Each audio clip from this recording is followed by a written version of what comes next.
नमस्कार दोस्तों, अपनी पाठशाला चैनल पर आप सभी का हार्दिक स्वागत है। तो कैसे हो मित्रों? मैं आशा करता हूं कि आप सभी स्वस्थ होंगे, मस्त होंगे और निरंतर अपनी पढ़ाई में लगे हुए होंगे। तो मित्रों, मैं फिर से हाजिर हूं एक नए टॉपिक के साथ में। और आज का अपना टॉपिक होगा भक्ति काल, यानी हिंदी साहित्य का जो दूसरा काल है, जिसे भक्ति काल या पूर्व मध्य काल कहा जाता है, उससे संबंधित महत्वपूर्ण प्रश्नों को लेकर के। और इससे पहले मैंने आदिकाल को पूरा करवा दिया है, यानी आदिकाल के जितने भी प्रश्न परीक्षा उपयोगी बनने वाले थे उन सभी को मैंने अपने यूट्यूब चैनल पर अपलोड कर दिया है। और आज से शुरू हुआ है हमारा भक्ति काल। तो मित्रों, अब चर्चा करें आज के पहले प्रश्न की। सबसे पहला प्रश्न तो यही बनेगा कि भक्ति काल का, यानी भक्ति काल की समय सीमा कब से कब तक मानी जाती है। तो इसको आप याद रखिएगा। और ये जो भक्ति काल की समय सीमा मैंने यहाँ लिखी है, यह आचार्य रामचंद्र शुक्ल के अनुसार लिखी हुई है। तो आचार्य रामचंद्र शुक्ल ने भक्ति काल की समय सीमा विक्रम संवत 1375 से लेकर के 1700 तक मानी है। अब बात करें आज के पहले प्रश्न की। हजारी प्रसाद द्विवेदी ने स्तब्ध मनोवृत्ति का काल किसे कहा है?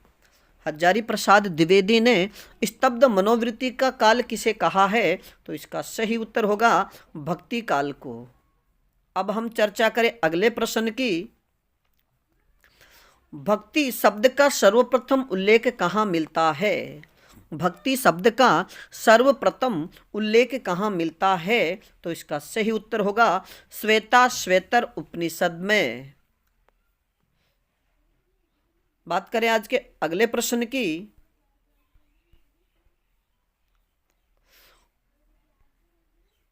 भक्ति की निष्पत्ति श्रद्धा और प्रेम के योग से होती है। यह पंक्ति किसकी है? मित्रों, एक तो यानी भक्ति काल हो, चाहे रीतिकाल हो, चाहे आदिकाल हो, कोई सा भी काल हो, उनसे संबंधित जो विद्वानों द्वारा प्रसिद्ध पंक्तियां कही गई है, उन पंक्तियों को भी आप विशेष रूप से याद रखिएगा। क्योंकि कई बार पंक्ति देकर के उनसे संबंधित उस विचारक का नाम भी आपसे पूछा जा सकता है। तो हमारी ये पंक्ति है कि भक्ति की निष्पत्ति श्रद्धा और प्रेम के योग से होती है। यह पंक्ति किसकी है? तो इसका सही उत्तर होगा आचार्य रामचंद्र शुक्ल की। बात करें अगले प्रश्न की। भक्ति काल को 15वीं शताब्दी का धार्मिक पुनर्जागरण किसने कहा है? भक्ति काल को 15वीं शताब्दी का धार्मिक पुनर्जागरण किसने कहा है? तो इसका सही उत्तर होगा जॉर्ज अब्राहम गिरियर्सन ने। और भक्ति काल को अगर प्रश्न पूछा जाए भक्ति काल को स्वर्ण काल किसने कहा है, तब भी हमारा उत्तर होगा जॉर्ज अब्राहम गिरियर्सन। अगला प्रश्न, मिस्र बंधुओं ने भक्ति काल को क्या नाम दिया है? मिस्र बंधुओं ने भक्ति काल को क्या नाम दिया है? तो इसका सही उत्तर होगा पूर्व माध्यमिक काल। अगला प्रश्न, और आदिकाल की बात करें कि मिस्र बंधुओं ने आदिकाल को किस नाम से पुकारा है? तो इसका सही उत्तर होगा आरंभिक काल। अगला प्रश्न, भक्ति काल को पूर्व मध्यकाल या भक्ति काल नाम किसने दिया है? कि भक्ति काल को पूर्व मध्यकाल या भक्ति काल नाम किसने दिया है? तो इसका सही उत्तर होगा आचार्य रामचंद्र शुक्ल ने। और आप याद रखिएगा कि आचार्य रामचंद्र शुक्ल ने दोहरे नामकरण की प्रवृत्ति अपनाई है। यानी इन्होंने आदिकाल को आदिकाल नाम भी दिया, वीरगाथा काल नाम भी दिया, भक्ति काल को भक्ति काल भी कहा और पूर्व मध्यकाल भी कहा। अब हम बात करें आज के अगले प्रश्न की। भक्ति काल को पुनरुत्थान का काल किसने कहा है? भक्ति काल को पुनरुत्थान का काल किसने कहा है? तो इसका सही उत्तर होगा राम प्रसाद मिश्र ने। अगला प्रश्न, भक्ति काल को हिंदी साहित्य का स्वर्ण काल किसने कहा है? और मित्रों, इस प्रश्न की चर्चा हमने पहले भी कर ली है कि भक्ति काल को हिंदी साहित्य का स्वर्ण काल किसने कहा।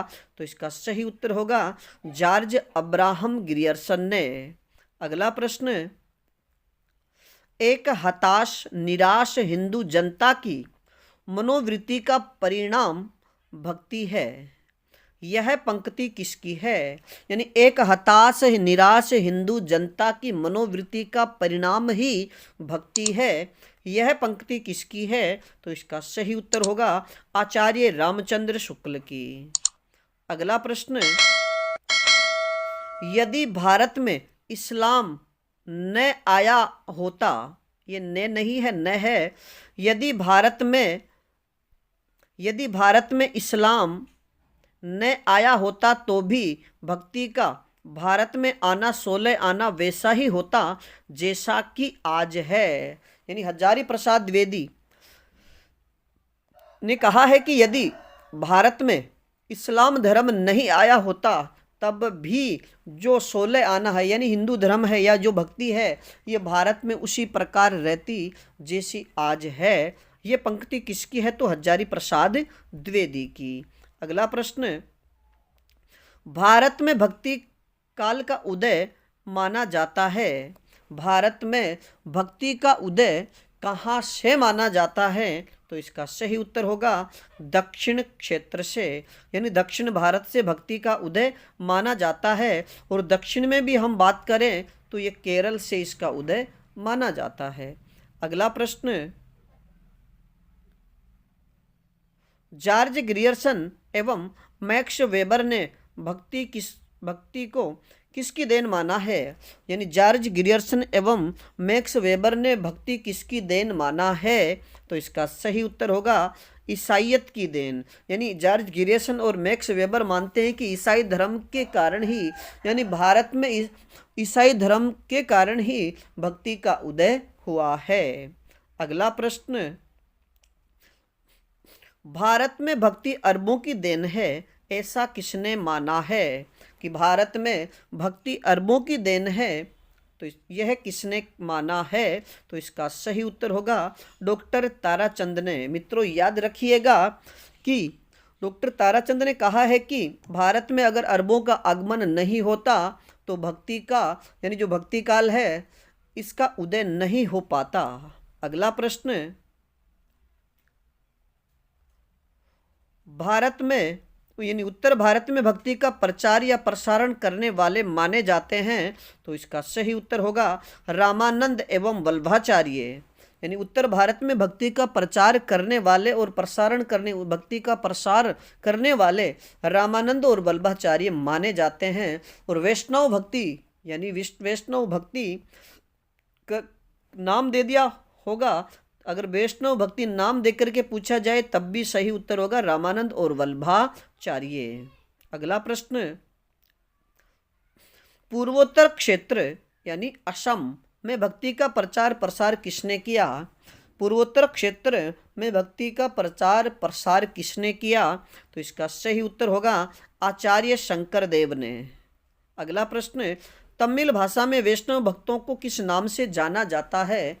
तमिल भाषा में वैष्णव भक्तों को किस नाम से जाना जाता है? तो इसका सही उत्तर होगा आलवार। और मित्रों याद रखिएगा आलवार भक्तों की जो संख्या है वह 12 मानी जाती है। यानी विष्णु की भक्ति करने वाले को वैष्णव कहा जाता है और तमिल भाषा में वैष्णवों को आलवार कहा जाता है और आलवारों की संख्या 12 है। अगला प्रश्न, आलवार भक्तों में सबसे लोकप्रिय भक्त कौन माने जाते हैं? आलवार भक्तों में सबसे लोकप्रिय भक्त कौन माने जाते हैं? तो इसका सही उत्तर होगा नम व षटकोप, या तो नम या फिर षटकोप। अगला प्रश्न,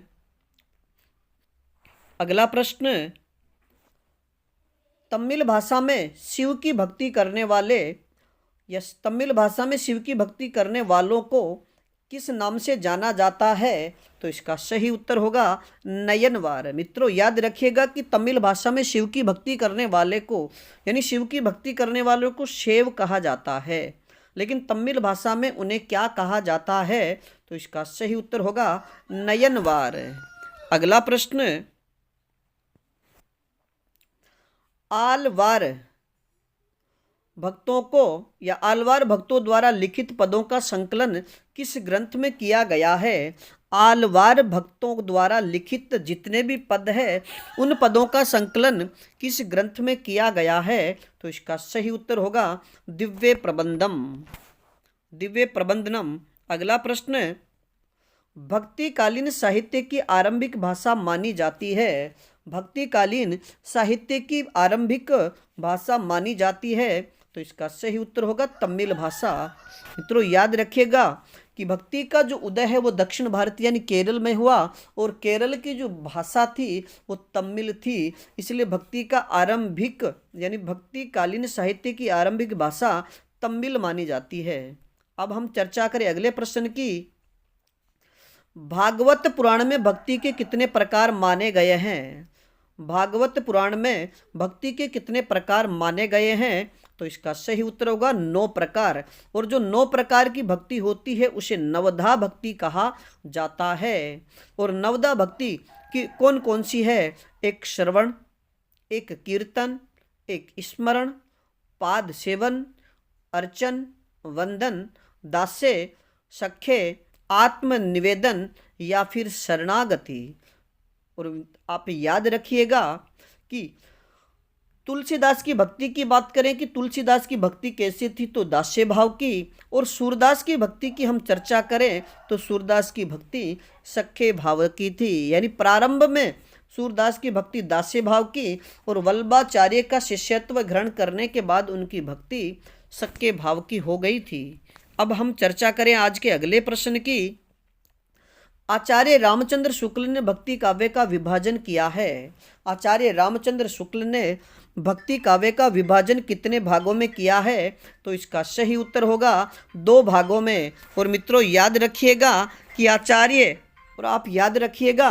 आचार्य रामचंद्र शुक्ल ने भक्ति को 2 भागों में बांटा है, एक सगुण भक्ति, दूसरी निर्गुण भक्ति। और सगुण भक्ति को फिर से उन्होंने 2 उपभागों में बांट दिया, राम काव्यधारा और कृष्ण काव्यधारा। और निर्गुण को भी उन्होंने 2 भागों में बांट दिया, ज्ञानाश्रयी काव्यधारा और प्रेमाश्रयी काव्यधारा। अगला प्रश्न, निर्गुण काव्यधारा को आचार्य शुक्ल ने कितने भागों में बांटा है?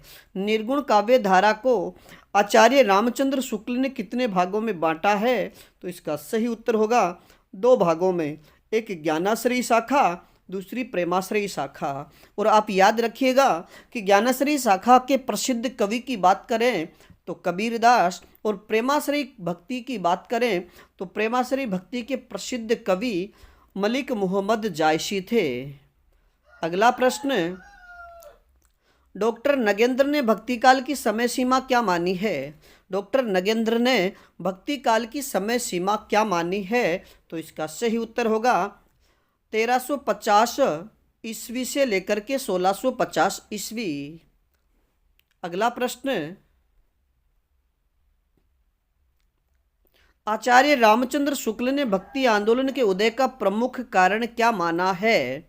आचार्य रामचंद्र शुक्ल ने भक्ति आंदोलन के उदय का प्रमुख कारण क्या माना है? तो इसका सही उत्तर होगा हिंदुओं की पराजित मनोवृत्ति को। अगला प्रश्न, आलवार भक्तों का मूल स्थान माना जाता है। आलवार भक्तों का मूल स्थान माना जाता है, तो इसका सही उत्तर होगा दक्षिण भारत, और दक्षिण भारत में केरल को। अगला प्रश्न, निर्गुण काव्यधारा का आदि स्रोत किसे माना जाता है? निर्गुण काव्यधारा का आदि स्रोत किसे माना जाता है? तो इसका सही उत्तर होगा श्वेताश्वेतर उपनिषद को। आप याद रखिएगा कि श्वेताश्वेतर उपनिषद में ही भक्ति का सर्वप्रथम उल्लेख मिलता है। अगला प्रश्न, निर्गुण भक्ति में सर्वाधिक महत्व किसको दिया जाता है? निर्गुण भक्ति में सर्वाधिक महत्व किसे दिया गया है? तो इसका सही उत्तर होगा गुरु महिमा या गुरु भक्ति को। अगला प्रश्न, भारत में संत मत की स्थापना किसके द्वारा मानी जाती है? भारत में संत मत की स्थापना किसके द्वारा मानी जाती है? तो इसका सही उत्तर होगा 1267 ईस्वी में संत नामदेव द्वारा। लेकिन मित्रों आप याद रखिएगा कि भारत में संत मत के प्रवर्तक कवि की बात आ जाए तो फिर सही उत्तर होगा कबीरदास। अगला प्रश्न, निर्गुण ज्ञान मार्गी शाखा को निर्गुण भक्ति साहित्य नाम किसने दिया है? निर्गुण ज्ञान मार्गी शाखा को निर्गुण भक्ति साहित्य नाम किसने दिया? तो इसका सही उत्तर होगा आचार्य रामचंद्र शुक्ल ने। अगला प्रश्न, मुख्य रूप से संत मत के प्रवर्तक कौन माने जाते हैं? मुख्य रूप से संत मत के प्रवर्तक कौन माने जाते हैं? तो इसका सही उत्तर होगा कबीरदास। अगला प्रश्न, रामानंद की हिंदी रचनाओं का संग्रह नागरी प्रचारणी सभा द्वारा कब करवाया गया? यानी रामानंद जी की जितने भी हिंदी रचनाएं हैं उनका संग्रहों यानी उनकी रचनाओं का जो संग्रह है वह नागरी प्रचारणी सभा द्वारा कब प्रकाशन करवाया गया? तो इसका सही उत्तर होगा 1955 ईस्वी में। अगला प्रश्न,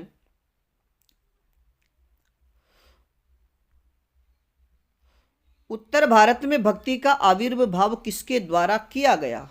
उत्तर भारत में भक्ति का आविर्भाव किसके द्वारा किया गया? तो इसका सही उत्तर होगा रामानंद द्वारा। अगला प्रश्न, संत रामानंद यानी जिसे रामावत संप्रदाय के नाम से जाना जाता है, यानी संत रामानंद का जो चलाया गया संप्रदाय है उसे रामावत संप्रदाय कहते हैं। तो संत रामानंद के गुरु कौन थे? तो इसका सही उत्तर होगा राघवानंद। और आपसे सीधा प्रश्न भी पूछ लिया जाए कि रामावत संप्रदाय के प्रवर्तक कौन है? तो इसका सही उत्तर होगा संत रामानंद। और संत रामानंद के गुरु की बात करें तो राघवानंद।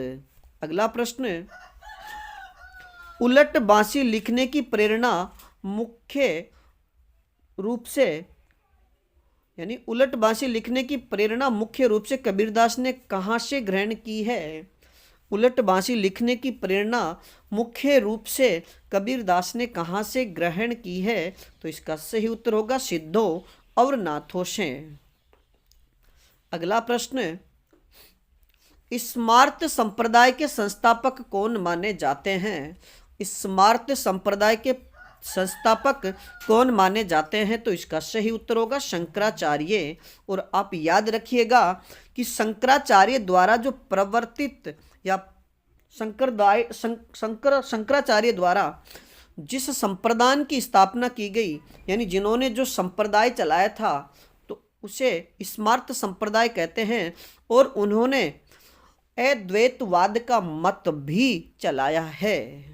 यानी अद्वैतवाद के प्रवर्तक की बात करें तो शंकराचार्य, स्मार्त संप्रदाय के संस्थापक की बात करें तो भी उत्तर होगा शंकराचार्य। अगला प्रश्न, उत्तर भारत में वैष्णव भक्ति के संस्थापक कौन माने जाते हैं? तो इसका सही उत्तर होगा रामानंद। अगला प्रश्न, साधना के क्षेत्र में जो ब्रह्म है साहित्य के क्षेत्र में वही रहस्यवाद है। कि साधना के क्षेत्र में जो ब्रह्म है साहित्य के क्षेत्र में वही रहस्यवाद है, यह पंक्ति किसकी है? तो इसका सही उत्तर होगा आचार्य रामचंद्र शुक्ल की। अगला प्रश्न, भक्ति के आद्य आचार्य रामानंद के गुरु माने जाते हैं। भक्ति के आद्य आचार्य रामानंद के गुरु माने जाते हैं। तो इसका सही उत्तर होगा कांचीपुर्ण। आचार्य रामचंद्र शुक्ल ने निर्गुण शाखा को कितने भागों में बांटा है? यानी आचार्य रामचंद्र शुक्ल ने निर्गुण शाखा को कितने भागों में बांटा है? तो इसका सही उत्तर होगा 2 भागों में। और पहले भाग की चर्चा करें तो ज्ञानाश्रयी काव्यधारा और दूसरी है प्रेमाश्रयी काव्यधारा। मित्रों याद रखिएगा कि आचार्य रामचंद्र शुक्ल ने जो निर्गुण काव्यधारा है इसको 2 भागों में बांटा है। एक तो ज्ञानाश्रयी काव्यधारा, दूसरी प्रेमाश्रयी काव्यधारा। और ज्ञानाश्रयी काव्यधारा की हम प्रमुख कवि की बात करें तो कबीरदास, और प्रेमाश्रयी काव्यधारा के जो प्रमुख कवि है वह मलिक मोहम्मद जायसी। और ज्ञानाश्रयी जो काव्यधारा है इसके जितने भी कवि हैं उनको संत कवि की उपाधि दी गई है, अर्थात ज्ञानाश्रयी काव्यधारा को संत काव्यधारा के नाम से भी जाना जाता है। अब हम चर्चा करें आज के अगले प्रश्न की। निर्गुण भक्ति काव्य को संत काव्य नाम किसने दिया है? यानी निर्गुण भक्ति काव्य को संत काव्य नाम किसने दिया? तो इसका सही उत्तर होगा डॉक्टर रामकुमार वर्मा ने। और मित्रों याद रखिएगा कि डॉक्टर रामकुमार वर्मा के द्वारा जो हिंदी साहित्य का इतिहास लिखा गया है वह किस नाम से है? तो इसका सही उत्तर होगा हिंदी साहित्य का आलोचनात्मक इतिहास। अगला प्रश्न, निर्गुण काव्य धारा की प्रमुख विशेषता क्या है? निर्गुण काव्य धारा की प्रमुख विशेषता क्या है? तो इसका सही उत्तर होगा आत्मज्ञान पर बल। यानी निर्गुण काव्य धारा या निर्गुण काव्य धारा के जितने भी संत हैं, ज्ञानाश्री शाखा के जितने भी संत हैं, उन्होंने आत्मज्ञान पर बल दिया है और गुरु की महिमा तो इनकी भक्ति का सर्वोपरि साधन है। अब हम बात करें आज के अगले प्रश्न की। निर्गुण ज्ञान मार्गी शाखा को निर्गुण भक्ति साहित्य नाम किसने दिया? निर्गुण ज्ञान मार्गी शाखा को निर्गुण भक्ति साहित्य नाम किसने दिया? तो इसका सही उत्तर होगा आचार्य हजारी प्रसाद द्विवेदी ने। यानी संत काव्य नाम की बात करें तो रामकुमार वर्मा और निर्गुण भक्ति साहित्य की बात करें तो हजारी प्रसाद द्विवेदी। अगला प्रश्न, संत मत के प्रवर्तक कौन माने जाते हैं? संत मत के प्रवर्तक कौन माने जाते हैं? तो इसका सही उत्तर होगा कबीर दास। अगला प्रश्न, बोली के ठेठ शब्दों के प्रयोग के कारण कबीरदास को कहा जाता है। यानी बोली के ठेठ शब्दों के प्रयोग के कारण कबीरदास को कहा जाता है। तो इसका सही उत्तर होगा वाणी का डिक्टेटर, यानी भाषा का तानाशाह है। और आप याद रखिएगा कि कबीरदास को भाषा का तानाशाह यानी वाणी का डिक्टेटर किसने कहा? तो इसका सही उत्तर होगा हजारी प्रसाद द्विवेदी ने। अगला प्रश्न, दादू दयाल किस संप्रदाय के प्रवर्तक थे? यानी संत दादू दयाल किस संप्रदाय के प्रवर्तक थे? तो इसका सही उत्तर होगा पर ब्रह्म संप्रदाय। यानी दादू दयाल के द्वारा जो जिस संप्रदाय को चलाया गया उस संप्रदाय को पर ब्रह्म संप्रदाय के नाम से जाना जाता है। अगला प्रश्न, और आप याद रखिएगा कि दादू दयाल को राजस्थान का कबीर यानी इन्हें राजस्थान के कबीर के नाम से भी जाना जाता है। अगला प्रश्न, दादू दयाल की रचनाओं का प्रमाणिक संकलन दादू दयाल नाम से किसने किया है? यानी दादू दयाल की जो रचनाएं हैं उनका प्रमाणिक संकलन दादू दयाल नाम से किसने किया? तो इसका सही उत्तर होगा परशुराम चतुर्वेदी ने। अगला प्रश्न,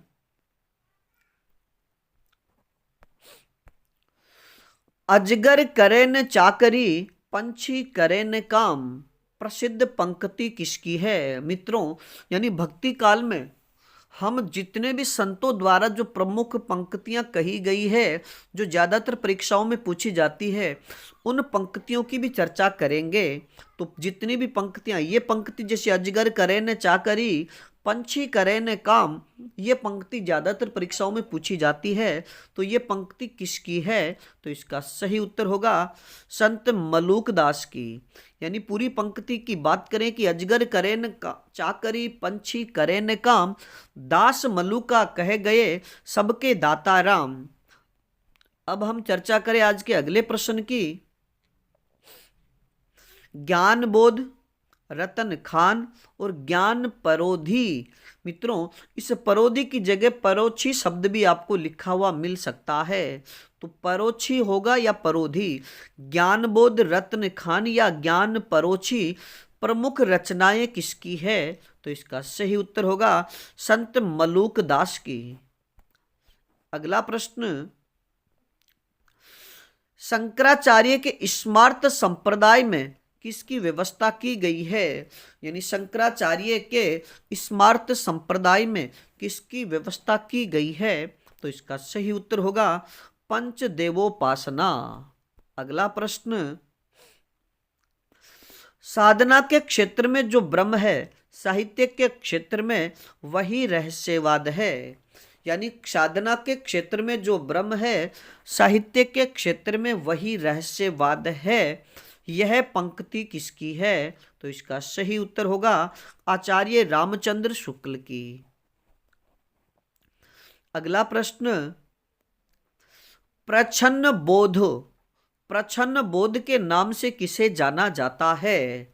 तो इसका सही उत्तर होगा आचार्य यानी शंकराचार्य जी को। और मित्रों याद रखिएगा कि शंकराचार्य द्वारा जिस मत को चलाया गया, उनके मत को अद्वैतवाद के नाम से जाना जाता है।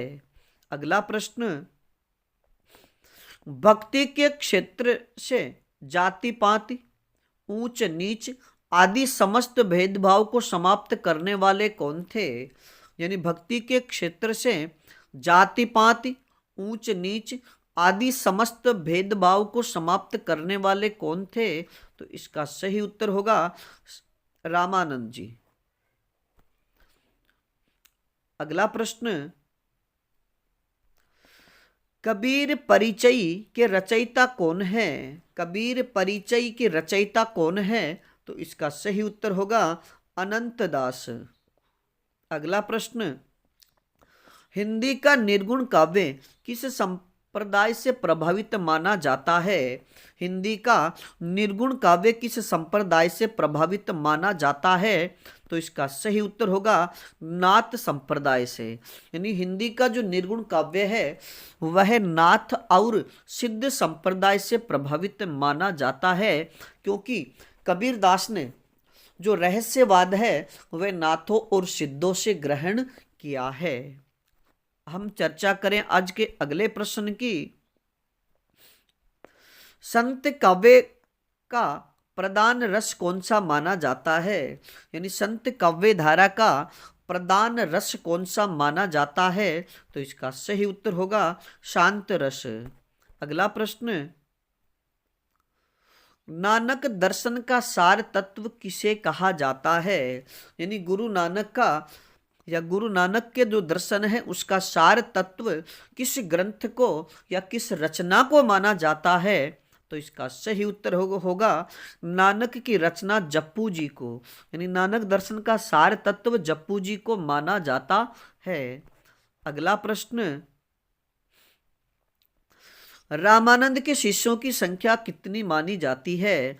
यानी गुरु रामानंद के शिष्यों की संख्या कितनी मानी जाती है? तो इसका सही उत्तर होगा 12 है।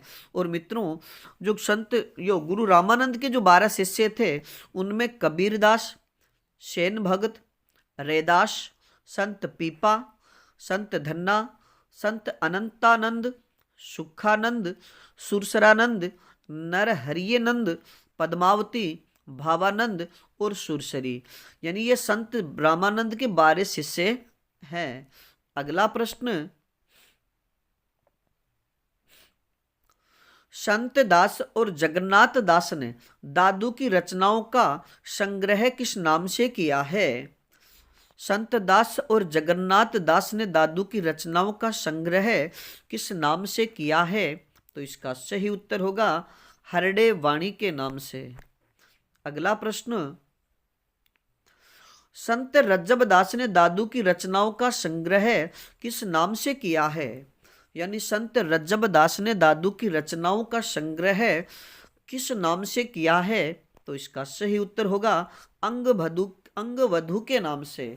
और मित्रों याद रखिएगा कि दादू दयाल के शिष्यों में एकमात्र शिष्य जो आजीवन दूल्हे के वेश में रहे, कहा जाता है कि संत रज्जब दास जब विवाह के लिए जा रहे थे तो रास्ते में उन्हें दादू दयाल मिले और दादू दयाल ने उन्हें देख करके एक पंक्ति कही कि रजब तूने गजब किया, बांधा सिर पर मोर, आया था हरि भजन को कर चला नरक की ठोर। बस इस श्लोक को सुनकर के रज्जब दास जी उसी समय यानी दूल्हे के वेश में ही संत दादू दयाल के साथ हो गए और आजीवन दादू दयाल के शिष्य बनकर के आजीवन दूल्हे के वेश में रहे। अगला प्रश्न, मुगल सम्राट अकबर किस संत के उपदेशों से प्रभावित था? मुगल सम्राट अकबर किस संत के उपदेशों से प्रभावित था? तो इसका सही उत्तर होगा संत दादू दयाल के। अगला प्रश्न,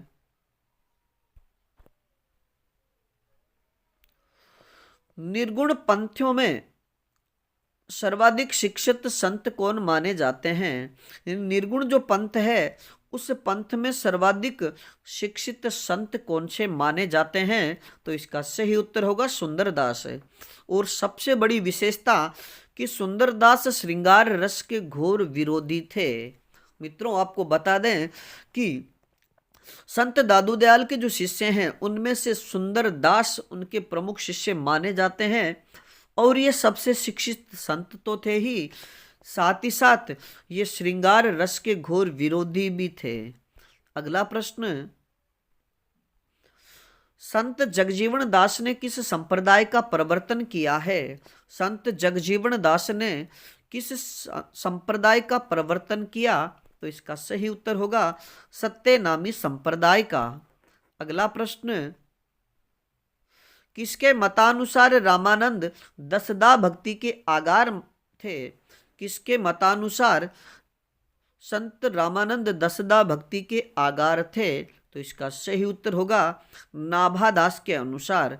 और मित्रों, याद रखिएगा कि नाभादास की रचना की बात करें तो इनकी रचना का नाम है भक्तमाल, जिसमें भक्ति काल के जितने भी कवि संत हैं उनका परिचय दिया गया है।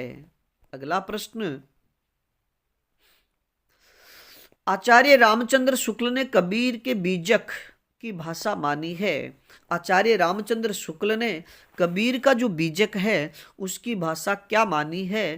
तो इसका सही उत्तर होगा सद्दूकड़ी भाषा। मित्रों, माना जाता है कि कबीर की जो भाषा है वो राजस्थानी के साथ जिसमें पंजाबी और ब्रज भाषा के शब्द तो मिलते ही हैं, तथा सद्दूकड़ी भाषा के लिए हम सद्दूकड़ी भाषा की बात करें तो माना जाता है कि जो साधु संतों की संगति में जिस भाषा का उदय हुआ तो उसे सद्दूकड़ी भाषा कहा जाता है।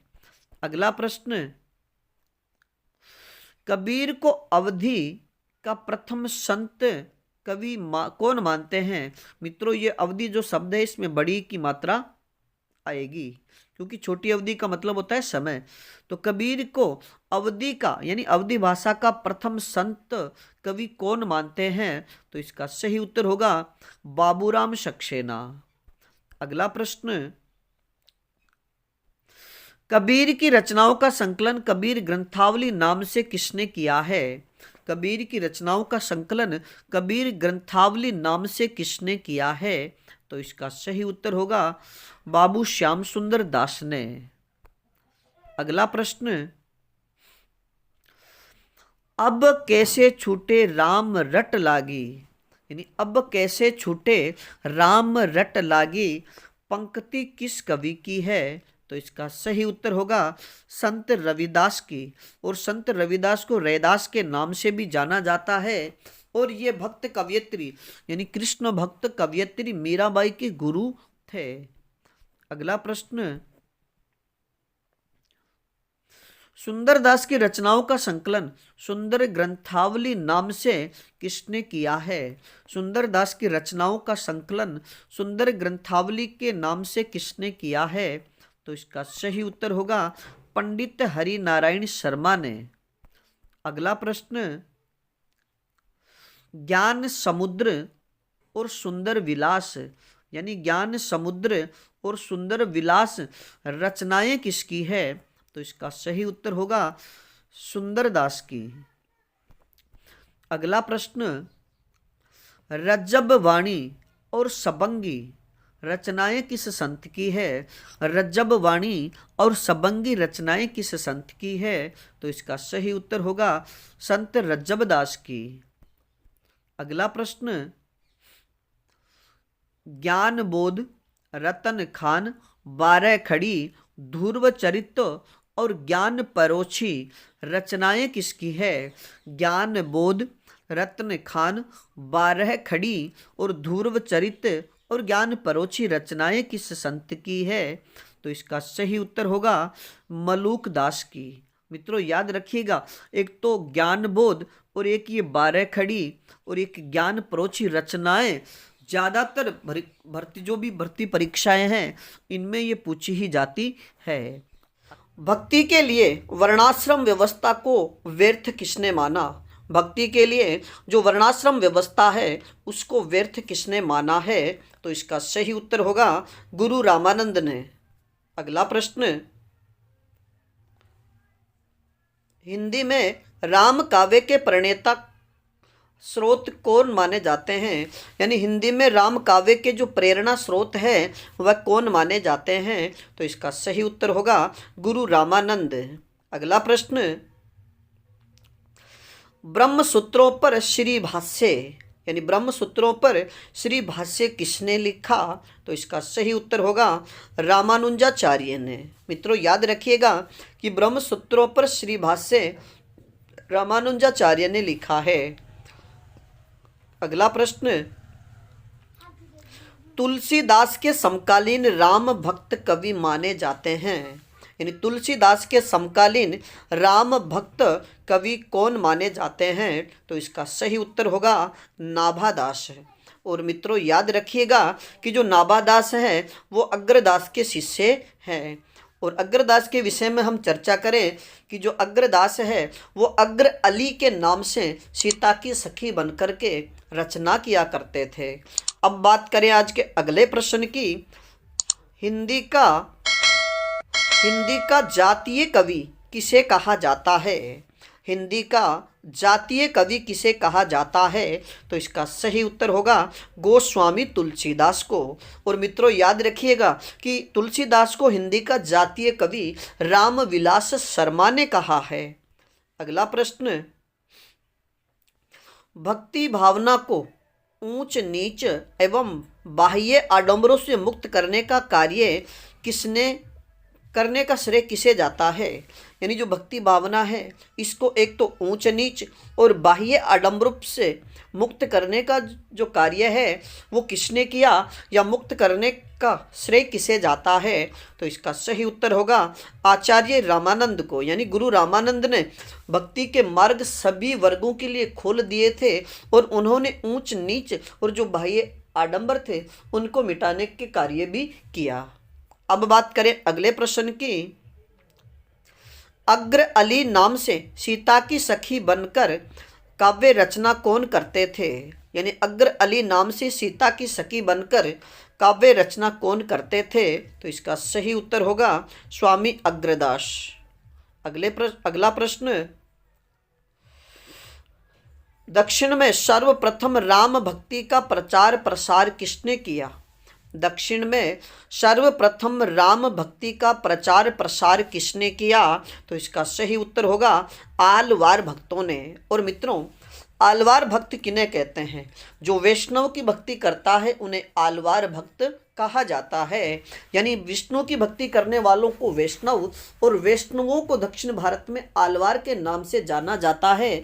और आपको बता दें कि राम विष्णु के अवतार थे, इसलिए दक्षिण भारत में राम भक्ति का प्रचार प्रसार का कार्य आलवार भक्तों ने किया है। और आपको एक बात और बता दें कि दक्षिण में जो शैव भक्त होते हैं यानी शिव की भक्ति करने वाले को शैव कहा जाता है और दुर्गा की भक्ति या शक्ति की भक्ति करने वाले को शाक्त कहा जाता है। तो जो शिव की भक्ति करते थे वो शैव कहलाए और दक्षिण भारत में शैवों को नयनवार भी कहा जाता है। अगला प्रश्न, आचार्य रामचंद्र शुक्ल के अनुसार राम भक्ति में रसिक संप्रदाय के प्रवर्तक कौन माने जाते हैं? आचार्य रामचंद्र शुक्ल के अनुसार राम भक्ति में जो रसिक संप्रदाय है उसके प्रवर्तक कौन माने जाते हैं? तो इसका सही उत्तर होगा रामचरण दास। मित्रों याद रखिएगा, आपसे सीधा प्रश्न पूछ लिया जाए कि रसिक संप्रदाय के प्रवर्तक कौन है तो रामचरण दास। और आजकल मित्रों कूट भाषा के जो प्रश्न पूछे जाते हैं उनमें एक तरफ तो संप्रदाय का नाम होगा, दूसरी तरफ उसके जो प्रवर्तक है उसका नाम होगा।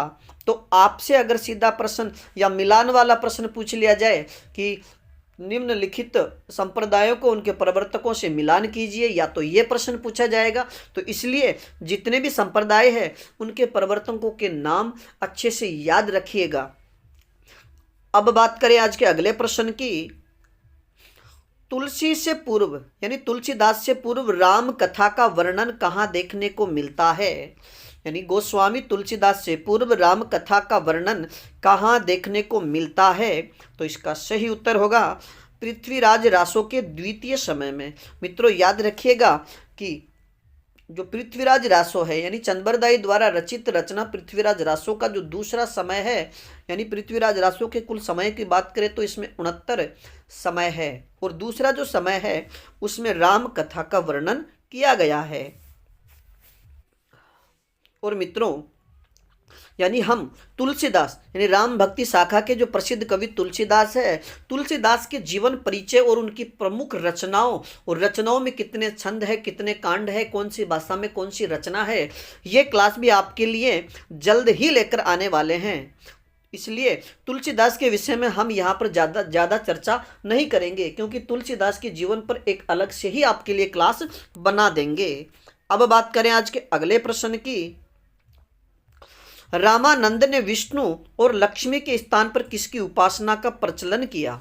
रामानंद ने विष्णु और लक्ष्मी के स्थान पर किसकी उपासना का प्रचलन किया? तो इसका सही उत्तर होगा राम उपासना। यानी गुरु रामानंद ने यानी इससे पहले लोग भगवान विष्णु और उनकी जो पत्नी है लक्ष्मी की पूजा किया करते थे, तो रामानंद ने इनकी विष्णु और लक्ष्मी के स्थान पर राम की उपासना पर बल दिया और उन्होंने रामावत संप्रदाय चलाया था। अब आपसे प्रश्न पूछ लिया जाए कि रामावत संप्रदाय के प्रवर्तक कौन है, तो उत्तर होगा गुरु रामानंद। अगला प्रश्न, हिंदी में राम भक्ति साहित्य संबंधी प्रथम काव्य रचना कौन सी मानी जाती है?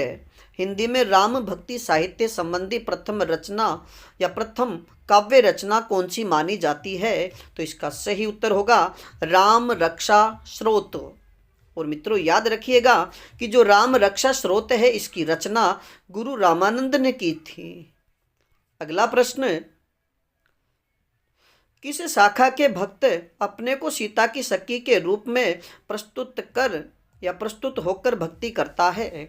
यानी वह कौन सी शाखा है जिसके जो भक्त हैं वह अपने आप को सीता की सखी के रूप में प्रस्तुत कर भक्ति करता है? तो इसका सही उत्तर होगा तत्सुकी शाखा। तो इसके प्रवर्तक की बात करें तो जीवाराम है। अगर आपसे प्रश्न पूछ लिया जाए कि तत्सुकी शाखा के प्रवर्तक कौन है या इस शाखा का प्रवर्तन किसने किया, तो संत जीवाराम ने। बात करें आज के अगले प्रश्न की। उत्तर भारत में राम भक्ति का सर्वप्रथम प्रचार प्रसार किसने किया? कि उत्तर भारत में राम भक्ति का सर्वप्रथम प्रचार प्रसार किसने किया? तो इसका सही उत्तर होगा गुरु रामानंद ने। और मित्रों याद रखिएगा कि गुरु रामानंद के जो गुरु थे उनका नाम राघवानंद था, और राघवानंद के गुरु की बात करें तो कांचीपुरम। अब बात करें आज के अगले प्रश्न की। जयपुर के निकट गलता नामक स्थान पर रामानंद संप्रदाय की स्थापना किसने की? कि जयपुर में जो गलता एक तीर्थ स्थल है वहाँ पर रामानंद संप्रदाय की स्थापना किसने की? तो इसका सही उत्तर होगा कृष्णदास पयहारी ने।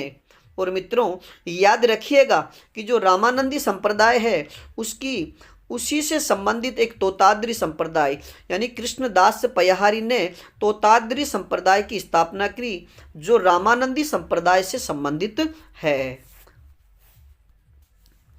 अगला प्रश्न, तुलसीदास के संबंध में अलौकिक घटनाओं का चित्रण किसने किया है? तुलसीदास के संबंध में अलौकिक घटनाओं का चित्रण किसने किया? तो इसका सही उत्तर होगा बाबा बेनी माधवदास ने। और मित्रों याद रखिएगा कि बाबा बेनी माधवदास की रचना का जो वर्णन है यानी उनकी जो रचना है उसका नाम है गोसाई चरित्र। और गोसाई जो चरित्र है उसमें तुलसीदास के जो अलौकिक घटनाएं हैं उसका वर्णन किया गया है।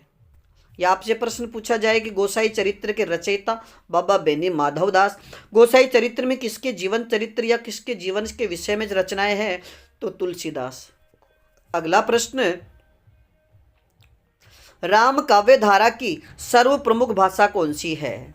राम काव्य धारा की सर्व प्रमुख भाषा कौन सी है? तो इसका सही उत्तर होगा अवधी भाषा। मित्रों, कृष्ण काव्य धारा की बात करें तो ब्रजभाषा, लेकिन राम काव्य धारा की सर्व प्रमुख भाषा की बात करें तो अवधी भाषा, और सूफी काव्य धारा में भी अवधी भाषा का ही प्रचलन है। और राम के जो अगर तुलसीदास के विषय की बात करें कि तुलसीदास ने रामचरितमानस में अवधी भाषा का प्रयोग किया, तो उन्होंने विनय पत्रिका में और कवितावली में इनमें देखो जो अवधी ब्रज भाषा का प्रयोग किया है। तो विनय पत्रिका का अगर पूछा जाए तो ब्रज भाषा, रामचरितमानस का अगर पूछा जाए तो वो अवधी भाषा। अगला प्रश्न, तुलसीदास को कली काल का वाल्मीकि किसने कहा? तुलसीदास को कली काल का वाल्मीकि किसने कहा? तो इसका सही उत्तर होगा नाभादास ने। और मित्रों याद रखिएगा कि तुलसीदास को कली काल का वाल्मीकि नाभादास ने कहा है, और नाभादास का असली नाम की बात करें तो इनका असली नाम नारायण दास था। अगला प्रश्न, तुलसीदास को बुद्ध देव के बाद सबसे बड़ा लोक नायक किसने कहा? कि तुलसीदास को बुद्ध देव के बाद में सबसे बड़ा लोक नायक किसने कहा? तो इसका सही उत्तर होगा जॉर्ज ग्रियर्सन। अगला प्रश्न, तुलसीदास को मुगल काल का सबसे बड़ा आदमी किसने कहा है? कि तुलसीदास को मुगल काल का सबसे बड़ा आदमी या व्यक्ति किसने कहा? तो इसका सही उत्तर होगा विसेंट स्मिथ ने। मित्रों, अगर लोक नायक पूछा जाए तो आप जॉर्ज ग्रियर्सन लिखिएगा, और सबसे बड़ा आदमी अगर पूछा जाता है, आदमी या व्यक्ति, तो विसेंट स्मिथ। अगला प्रश्न, विशिष्टाद्वैतवाद की स्थापना किसके द्वारा की गई? विशिष्टाद्वैतवाद की स्थापना किसके द्वारा की गई? तो इसका सही उत्तर होगा रामानुजाचार्य, यानी विशिष्टाद्वैतवाद की स्थापना रामानुजाचार्य द्वारा की गई थी। अगला प्रश्न, आचार्य रामचंद्र शुक्ल ने हिंदी का सर्वश्रेष्ठ कवि किसे सिद्ध किया है? यानी आचार्य रामचंद्र शुक्ल ने हिंदी का सर्वश्रेष्ठ कवि किसे सिद्ध किया है? तो इसका सही उत्तर होगा गोस्वामी तुलसीदास को। अगला प्रश्न, रामचरितमानस के बाद तुलसी की उत्कृष्ट रचना कौन सी मानी जाती है? रामचरितमानस के बाद तुलसी की उत्कृष्ट रचना कौन सी मानी जाती है? तो इसका सही उत्तर होगा विनय पत्रिका। और मित्रों, विनय पत्रिका की बात करें तो विनय पत्रिका की जो भाषा है वो ब्रज भाषा है। अब बात करें आज के अगले प्रश्न की। राम भक्ति मार्ग में दाम्पत्य मूलक उपासना को लेकर चलने वाली श्रृंगारी भावना के प्रवर्तक कौन है? राम भक्ति मार्ग में दाम्पत्य मूलक उपासना को लेकर चलने वाली श्रृंगारी भावना के प्रवर्तक कौन है? तो इसका सही उत्तर होगा स्वामी अग्रदास। अगला प्रश्न,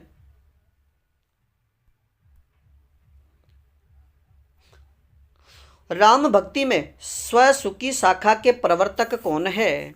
राम भक्ति शाखा में स्वसुखी शाखा के प्रवर्तक कौन है? तो इसका सही उत्तर होगा रामचरण दास। और मित्रों, अगर तत्सुखी शाखा की बात करें तो जीवाराम दास, यानी स्वसुखी शाखा रामचरण दास और तत्सुखी शाखा संत जीवाराम। अब बात करें आज के अगले प्रश्न की। सीतायन के रचयिता कौन माने जाते हैं? सीतायन के रचयिता कौन माने जाते हैं? तो इसका सही उत्तर होगा रामप्रिया शरण दास। अगला प्रश्न, केशवदास की रामचंद्रिका की कथा का आधार क्या माना जाता है? कि केशवदास की जो रामचंद्रिका है जिसे छंदों का अजायब घर कहा जाता है। और मित्रों, यानी केशवदास की रामचंद्रिका को छंदों का अजायब घर तो कहा जाता ही है, लेकिन इसे छंदों का अजायब घर किसने कहा? ये प्रश्न, इस प्रश्न का उत्तर आप हमें कमेंट्स में बताइएगा और फिर हम इस रामचंद्रिका के विषय में भी चर्चा अगली कक्षा में करेंगे। बात करें कि केशव की रामचंद्रिका की कथा का आधार क्या रहा, तो इसका सही उत्तर होगा वाल्मीकि रामायण। और मित्रों, अब हम चर्चा करें राम भक्ति काव्य धारा की प्रमुख विशेषताएं या प्रवृत्तियों की। मित्रों, यानी किसी भी, चाहे राम भक्ति धारा हो, चाहे कृष्ण भक्ति धारा हो, चाहे निर्गुण या निर्गुण काव्य धारा में ज्ञानाश्रयी या प्रेमाश्रयी कोई भी भक्ति धारा हो, तो उसमें उनकी प्रवृत्तियां, सिद्ध काव्य, रासो काव्य, चाहे बोधनाथ काव्य, कोई सा भी काव्य हो, उनकी प्रवृत्तियों से संबंधित प्रश्न आपसे जरूर पूछा जाएगा। तो आप सभी प्रवृत्तियों को याद रखिएगा।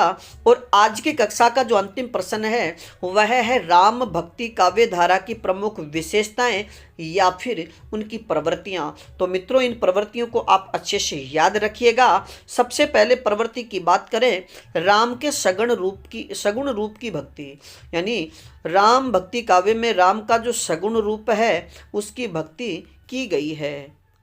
अब बात करें आज के अगले प्रश्न की, मर्यादा पर बल। अगर प्रवृत्ति की बात करें तो मर्यादा पर इसमें बल दिया गया है। तीसरी प्रवृत्ति की बात करें तो लोक मंगल की साधना, यानी पहली प्रवृत्ति राम को सगुण रूप में स्वीकार किया, मर्यादा पर बल दिया, लोक मंगल की साधना। अगली प्रवृत्ति की बात करें तो गहन राजनीतिक चिंतन बोध, यानी गहन राजनीतिक बोध का भी इसमें चिंतन किया गया है। दूसरा और सबसे बड़ी विराट, यानी इसमें अगर बात करें सबसे बड़ी और सबसे प्रसिद्ध जो प्रवृत्ति है, समन्वयात्मक जीवन दृष्टि, यानी राम भक्ति काव्य धारा की सबसे अगर प्रसिद्ध प्रवृत्ति की बात करें तो समन्वय की विराट चेष्टा इसमें की गई है। अगला प्रश्न, नारी के प्रति परंपरागत दृष्टि को अपनाया गया, यानी नारी के प्रति परंपरागत दृष्टिकोण अपनाया गया। अगली प्रवृत्ति की बात करें तो वर्ण व्यवस्था का समर्थन, यानी अगली जो प्रवृत्ति है उसमें वर्ण व्यवस्था का समर्थन किया गया है। और अगली प्रवृत्ति की बात करें तो दास्य भक्ति।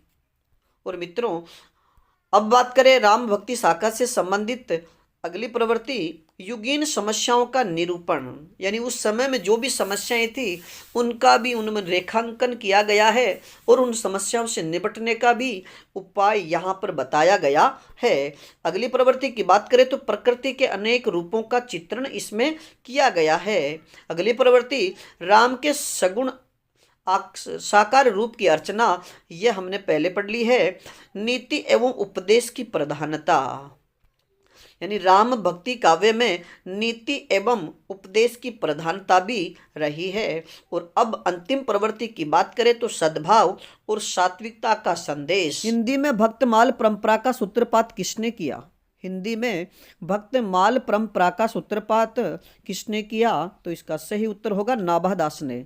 और मित्रों, याद रखिएगा कि नाभादास की जो रचना है उसका नाम भी भक्तमाल ही है और सबसे पहले भक्तमाल नाम से रचना नाभादास ने लिखी थी तथा नाभादास का मूल नाम नारायण दास है। अगला प्रश्न,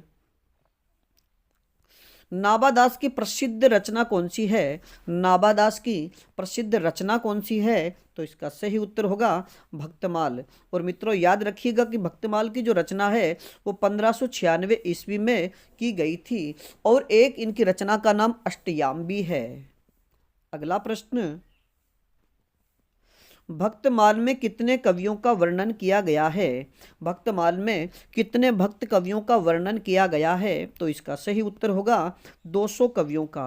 और मित्रों, याद रखिएगा कि भक्तमाल में जो नाभादास है उन्होंने 56 छंद का सर्वाधिक प्रयोग किया है और 316 जो पद है वो उनमें 56 को प्रयोग किया हुआ है। अगला प्रश्न, किस रीतिकालीन आचार्य ने राम काव्य परंपरा का ग्रंथ लिखा है? यानी वह कौन सा रीतिकालीन कवि है जिसने राम काव्य धारा की जो परंपरा है उससे संबंधित राम से संबंधित या रामचरित्र से संबंधित ग्रंथ की रचना की है?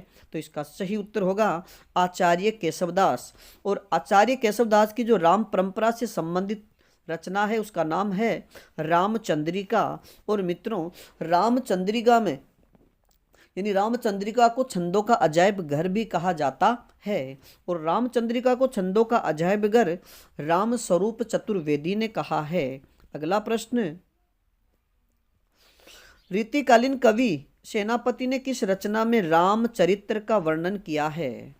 रीतिकालीन कवि सेनापति ने किस रचना में रामचरित्र का वर्णन किया है? तो इसका सही उत्तर होगा कवित रत्नाकर में। और मित्रों, कवित रत्नाकर की रचना 1706 ईस्वी में हुई थी। यानी रीतिकाल के हमने दो कवियों की बात की, एक तो केशवदास ने राम काव्य से संबंधित रामचंद्रिका की रचना की, और दूसरे कवि सेनापति। और मित्रों, सेनापति की जो रचनाएं हैं वो प्रकृति से संबंधित है। तो रीतिकालीन कवि जिसने प्रकृति का सर्वाधिक वर्णन किया तो वो सेनापति। लेकिन सेनापति ने रामचरित्र के विषय में भी रचना की है, तो वह इनकी रचना कवित रत्नाकर में की है। और आप याद रखिएगा कि यह रचना 5 तरंगों यानी 5 अध्यायों में विभक्त है, जिसमें चौथे और पांचवें जो अध्याय है यानी चौथा और पांचवा जो तरंग है उसमें रामचरित्र का वर्णन है। अगला प्रश्न, रामायण महानाटक की रचना किसने की है? रामायण महानाटक की रचना किसने की? तो इसका सही उत्तर होगा प्राणचंद चौहान ने। और इसकी रचना, रामायण महानाटक की रचना 1610 ईस्वी में हुई थी। अगला प्रश्न, रामायण महानाटक किस प्रकार का काव्य है? रामायण महाकाव्य किस प्रकार का काव्य है? तो इसका सही उत्तर होगा संवादात्मक प्रबंध काव्य। यानी जो रामायण महानाटक है यह संवादात्मक प्रबंध काव्य है। अगला प्रश्न, राम काव्य संबंधी हनुमान नाटक की रचना किसने की है? राम काव्य संबंधी हनुमान नाटक की रचना किसने की है? तो इसका सही उत्तर होगा हृदय राम ने। और मित्रों, ये पंजाबी कवि है। अगला प्रश्न, किस रचना में राम जन्म से लेकर उनके वन गमन तक का वर्णन किया गया है? यानी वह कौन सी रचना है जिसमें राम के जन्म से लेकर वनवास तक यानी वन गमन तक का वर्णन किया गया है? तो इसका सही उत्तर होगा अवध विलास। और मित्रों, अवध विलास की जो रचना है वो लाल दास द्वारा, यानी जिन्हें लाल कवि के नाम से भी जाना जाता है, तो ये लाल दास द्वारा रचित है। और अवध विलास की जो रचना है 1643 ईस्वी में हुई। यानी अवध विलास की रचना 1643 ईस्वी में हुई। अगला प्रश्न, जानकी की सखी बनकर रचना करने वाले कवि कौन है? जानकी की सखी बनकर रचना करने वाले कवि कौन है? तो इसका सही उत्तर होगा अग्र अली।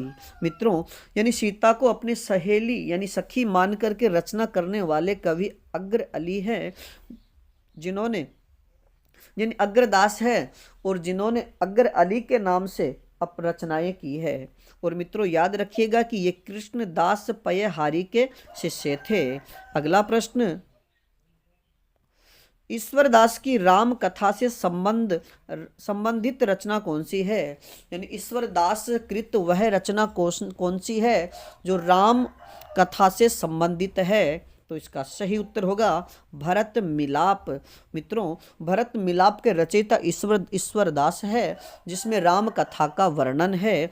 और इनकी अन्य रचनाओं की बात करें तो अंगद पेज और सत्यवती कथा है। और अंगद पेज में भी लंका में जब अंगद वहां पर जाते हैं और रावण के द्वारा जब अंगद का पैर उठाने की जो वर्णन है वो अंगद पेज में किया गया है।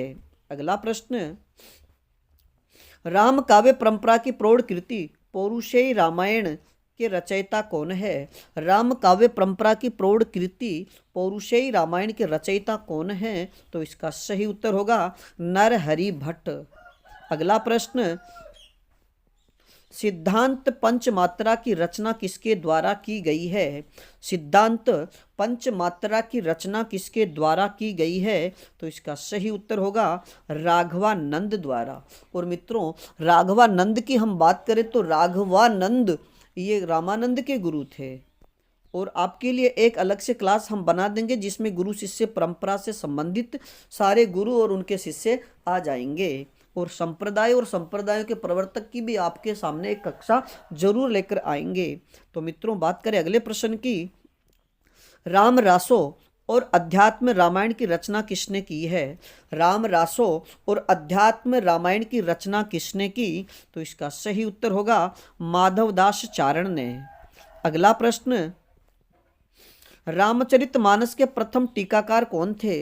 रामचरितमानस के प्रथम टीकाकार कौन थे? तो इसका सही उत्तर होगा रामचरण दास। और मित्रों, याद रखिएगा कि रामचरण दास स्वयं शाखा के प्रवर्तक थे।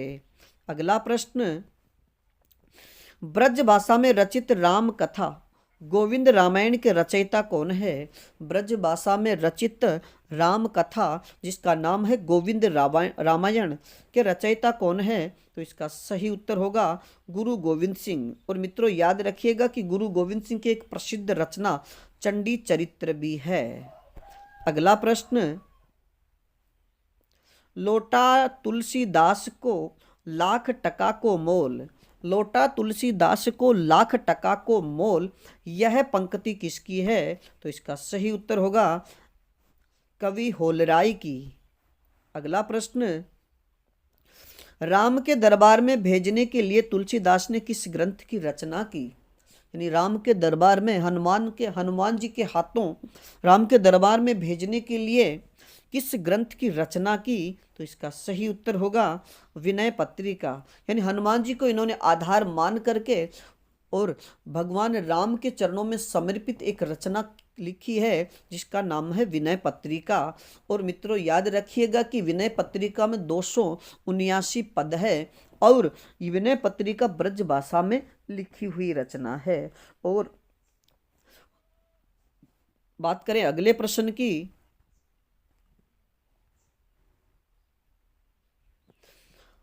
आरती कीजिए हनुमान लला की, यह पंक्ति किसकी है?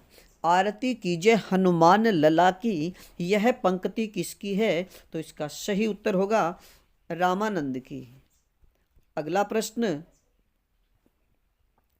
अस्ति चर्म मय देह मम ताम ऐसी प्रीति, अस्ति चर्म मय देह मम ताम ऐसी प्रीति, यह कथन किसका है? तो इसका सही उत्तर होगा रत्नावली का तुलसीदास के प्रति। मित्रों, याद रखिएगा कि एक बार तुलसीदास जी रत्नावली को लेने के लिए, यानी रात के समय, और जिसमें वर्षा काल का समय था, रात भर वर्षा होती रही, और उस वर्षा के समय में भी तुलसीदास रत्नावली के घर यानी अपने ससुराल पहुंच जाते हैं।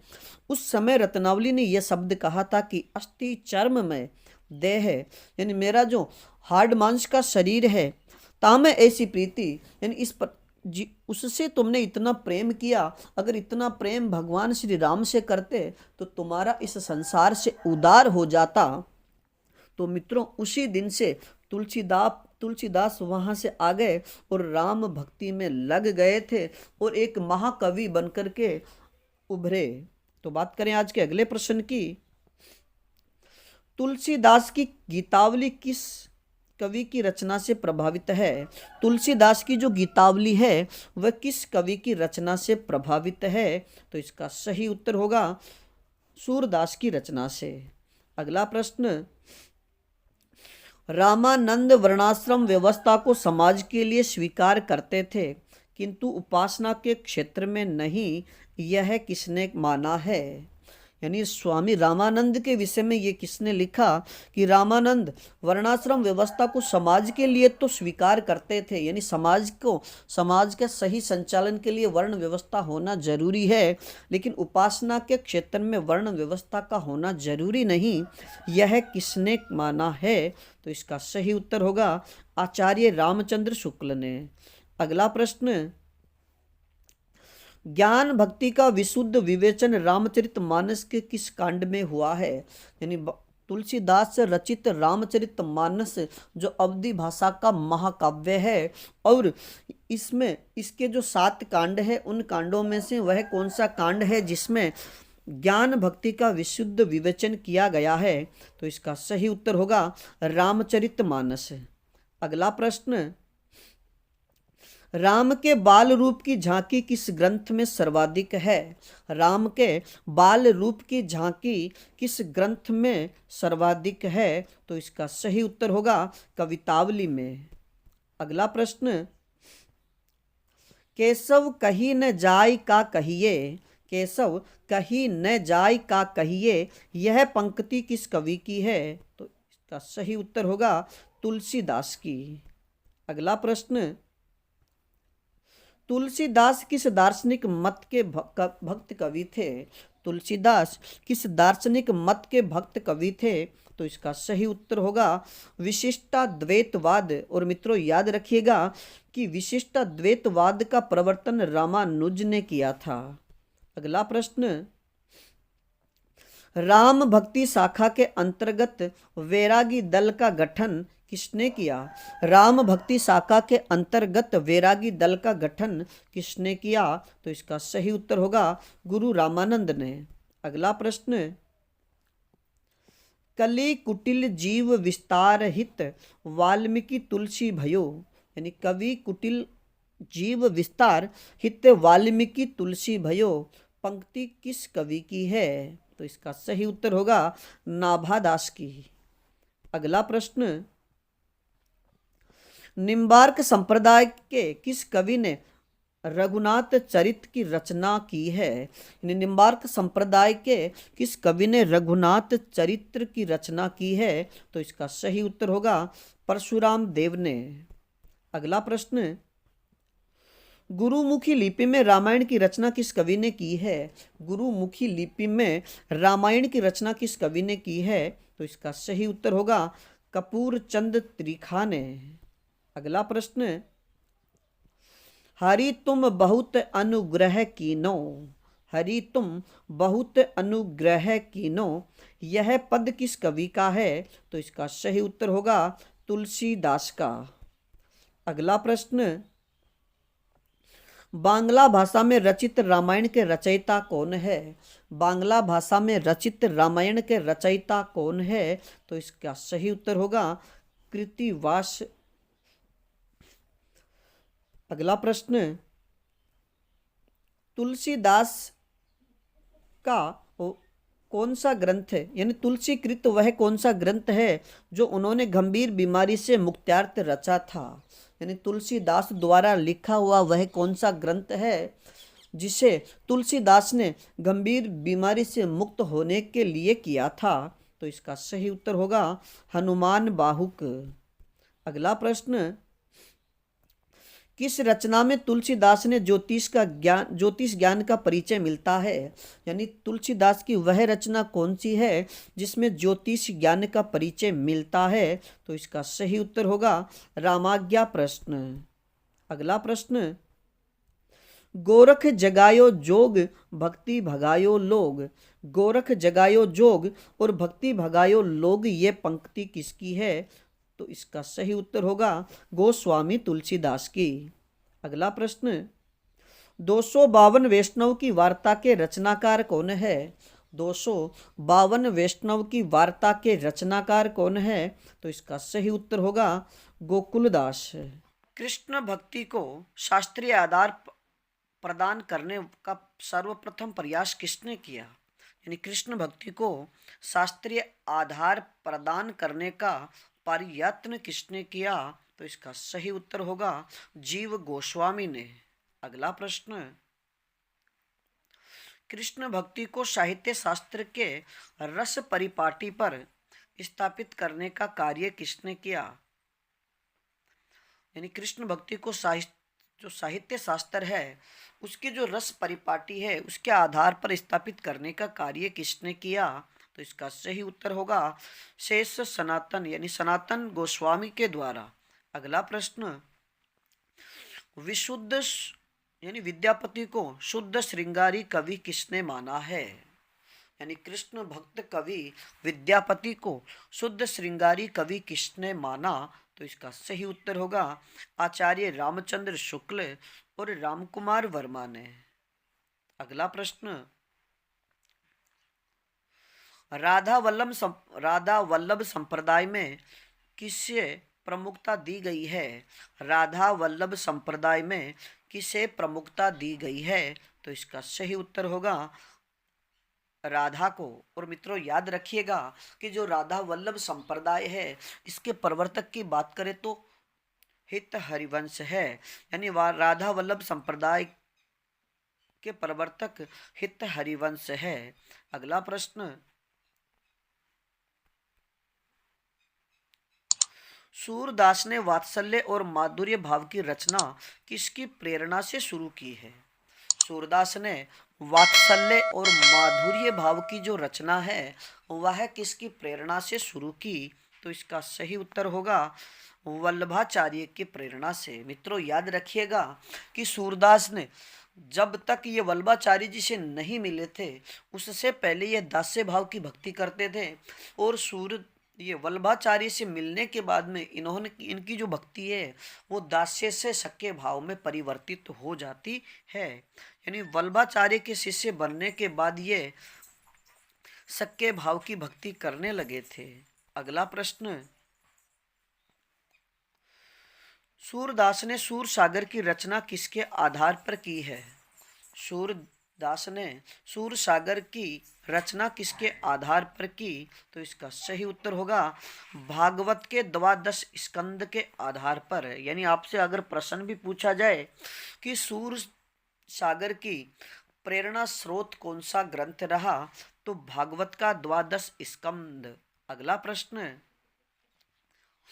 आचार्य रामचंद्र शुक्ल ने जीवनोत्सव का कवि किसे कहा है? यानी आचार्य रामचंद्र शुक्ल ने जीवनोत्सव का कवि किसे कहा है? तो इसका सही उत्तर होगा सूरदास को। अगला प्रश्न, आचार्य शुक्ल ने सूरदास के भ्रमर गीत को क्या नाम दिया? आचार्य शुक्ल ने सूरदास के भ्रमर गीत को क्या नाम दिया? तो इसका सही उत्तर होगा ध्वनि काव्य। अगला प्रश्न, नंददास की किस रचना को हिंदी का गीत गोविंद कहा जाता है? यानी नंददास की किस रचना को हिंदी का गीत गोविंद कहा जाता है? तो इसका सही उत्तर होगा रास पंचाध्यायी को। अगला प्रश्न, किस रचना के आधार पर नंददास को जड़िया कवि की उपाधि दी गई? यानी किस रचना के आधार पर नंददास को जड़िया कवि की उपाधि दी गई? तो इसका सही उत्तर होगा रास पंचाध्यायी के आधार पर। अगला प्रश्न, प्रेम वाटिका, सुजान सागर और दान लीला आदि रचनाएं किसकी है? प्रेम सागर, सुजान सागर और दान लीला जो रचनाएं हैं वो किसकी है? तो इसका सही उत्तर होगा रस खान की। अगला प्रश्न, रस खान ने किस से दीक्षा प्राप्त की थी? रस खान ने किस से दीक्षा प्राप्त की? तो इसका सही उत्तर होगा गोस्वामी विठल नाथ से। अगला प्रश्न, और मित्रों याद रखिएगा कि गोस्वामी विठलनाथ वल्लभाचार्य जी के पुत्र थे। अगला प्रश्न, हिंदी क्षेत्र में सबसे पहले कृष्ण भक्ति का प्रचार किसने किया था? हिंदी क्षेत्र में सबसे पहले कृष्ण भक्ति का प्रचार किसने किया? तो इसका सही उत्तर होगा श्री मध्वाचार्य ने। अगला प्रश्न, कृष्ण भक्ति काव्य धारा के प्रवर्तक कौन माने जाते हैं? कृष्ण भक्ति काव्य धारा के प्रवर्तक कौन माने जाते हैं? तो इसका सही उत्तर होगा वल्लभाचार्य। अगला प्रश्न, भक्ति साहित्य में पुष्टि शब्द का क्या अर्थ है? भक्ति साहित्य में पुष्टि शब्द का क्या अर्थ है? तो इसका सही उत्तर होगा सेवा या भागवत अनुग्रह। अगला प्रश्न, वल्लभाचार्य ने किस ग्रंथ में पुष्टि मार्ग की विशुद्ध व्याख्या की है? वल्लभाचार्य ने किस ग्रंथ में पुष्टि मार्ग की विशुद्ध व्याख्या की है? तो इसका सही उत्तर होगा अणुभाष्य। अगला प्रश्न, हरिदासी संप्रदाय का दूसरा नाम क्या है? हरिदासी संप्रदाय का दूसरा नाम क्या है? तो इसका सही उत्तर होगा सखी संप्रदाय। अगला प्रश्न, किस संप्रदाय में न तो मुक्ति की कामना है और न ही मुक्ति का कोई स्थान। यानी वह संप्रदाय कौन सा है जिसमें न तो मुक्ति की कामना की जाती है और न ही मुक्ति का कोई स्थान है। तो इसका सही उत्तर होगा राधा वल्लभ संप्रदाय। अगला प्रश्न, सूरदास को पुष्टि मार्ग का जहाज किसने कहा है? सूरदास को पुष्टि मार्ग का जहाज किसने कहा? तो इसका सही उत्तर होगा विठलनाथ ने। और मित्रों याद रखिएगा कि जब सूरदास की मृत्यु हुई तब विठल दास ने कहा था कि पुष्टि मार्ग का जहाज जात है, जाको कछु लेना हो तो ले। अगला प्रश्न, किस रचना में सूरदास के दृष्टिकूट पदों का संग्रह मिलता है? यानी सूरदास की जो 3 रचनाएं प्रमुख मानी जाती है, सूर सागर, साहित्य लहरी और सूर सारावली, इनमें से किस में दृष्टिकूट पदों का संग्रह मिलता है? तो इसका सही उत्तर होगा साहित्य लहरी।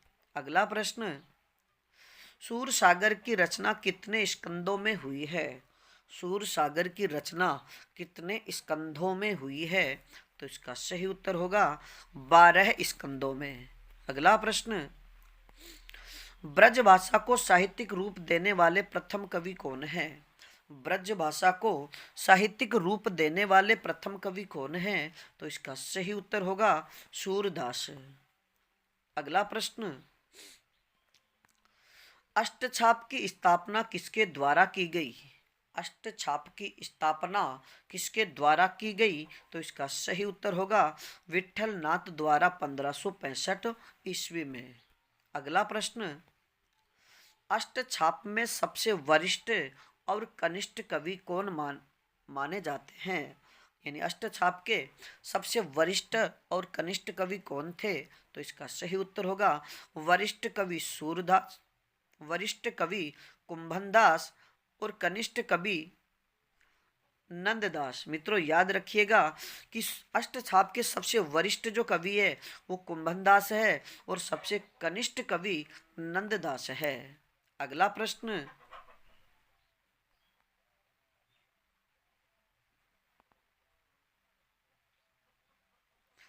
अष्टछाप के कवियों में सर्वाधिक कुशाग्र बुद्धि वाले कवि कौन थे? यानी अष्टछाप के कवियों में सर्वाधिक कुशाग्र बुद्धि वाले कौन थे? तो इसका सही उत्तर होगा कृष्णदास। और मित्रों याद रखिएगा कि कृष्णदास मंदिर के प्रबंधन का कार्य भी संभालते थे। अगला प्रश्न, अष्टछाप के प्रमुख कवि कौन कौन हैं? अष्टछाप के प्रमुख कवि कौन कौन हैं? तो इसका सही उत्तर होगा 4 कवि वल्लभाचार्य के और 4 कवि विठलाचार्य के थे। मित्रों याद रखिएगा कि विठलाचार्य जी ने अष्टछाप की स्थापना 1565 ईस्वी में की थी और इसमें 8 कवि थे और 8 कवियों द्वारा भगवान श्री कृष्ण की 24 घंटे यानी एक कवि 3 पहर के लिए भजन कीर्तन किया करते थे। तो यानी जो 8 पहर है उन 8 पहरों में 8 कवियों द्वारा भगवान की भक्ति की जाती थी। तो उनमें 4 कवि वल्लभाचार्य के और 4 कवि विठलाचार्य के थे। तो मित्रों जो वल्लभाचार्य हैं उनके कवि सूरदास, कुंभनदास, परमानंदास और कृष्णदास थे। तो आपसे अगर पूछ लिया जाए कि वल्लभाचार्य के कवि यानी कवि वल्लभाचार्य या आचार्य वल्लभाचार्य के शिष्य नहीं हैं तो आप इन्हें अच्छे से याद रखिएगा कि वल्लभाचार्य के शिष्य कौन से थे और विठलाचार्य के कौन से थे। तो विठलाचार्य के शिष्य गोविंद स्वामी, चीत स्वामी, नंददास और चतुर्भुजदास थे। अगला प्रश्न, सूरदास के बाद वात्सल्य का सर्वश्रेष्ठ चित्रण करने वाले कवि कौन है? सूरदास जी के बाद में वात्सल्य का सर्वश्रेष्ठ चित्रण करने वाले कवि कौन हैं? तो इसका सही उत्तर होगा परमानंद दास। अगला प्रश्न, अष्टछाप में सूरदास के बाद प्रसिद्ध संगीतज्ञ कौन थे? अष्टछाप में सूरदास के बाद प्रसिद्ध संगीतज्ञ कौन थे? तो इसका सही उत्तर होगा गोविंद स्वामी। अगला प्रश्न, सूरदास के किस रचना में यानी सूरदास की किस रचना में नायिका भेद से संबंधित वर्णन मिलता है? तो इसका सही उत्तर होगा साहित्य लहरी। अगला प्रश्न, राधा वल्लभ संप्रदाय के प्रवर्तक कौन थे? राधा वल्लभ संप्रदाय के प्रवर्तक कौन थे? तो इसका सही उत्तर होगा हित हरिवंश। अगला प्रश्न, कृष्ण को रस रूप में तथा राधा को रति रूप में किस संप्रदाय में माना गया है?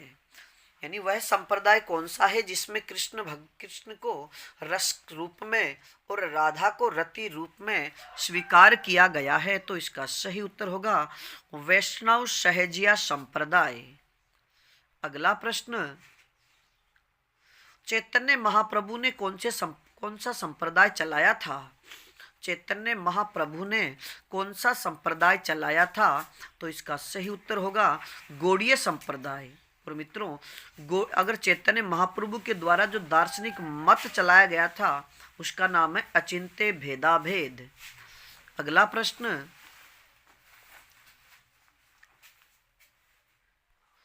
अष्टछाप के कवि किस मंदिर में कीर्तन सेवा करते थे?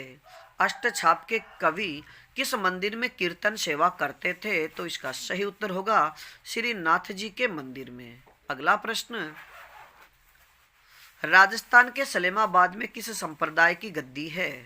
राजस्थान के सलेमाबाद में किस संप्रदाय की गद्दी है? तो इसका सही उत्तर होगा निम्बार्क संप्रदाय की। और मित्रों याद रखिएगा, निम्बार्क संप्रदाय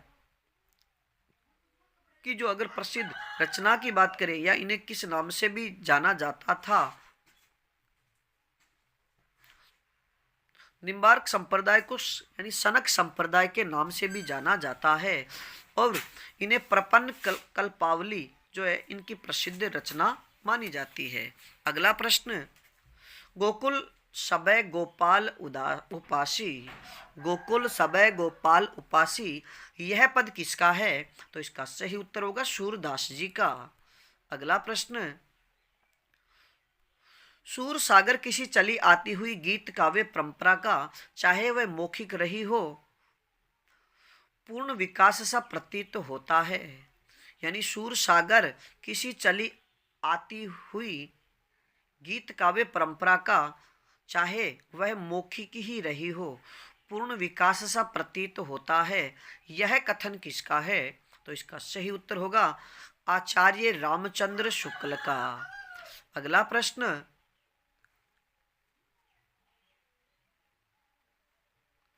सूरदास के भक्ति पद्धति का मेरुदंड पुष्टि मार्ग ही है कि सूरदास की जो भक्ति पद्धति है उसका मेरुदंड पुष्टि मार्ग ही है। यह कथन किसका है? तो इसका सही उत्तर होगा आचार्य रामचंद्र शुक्ल का।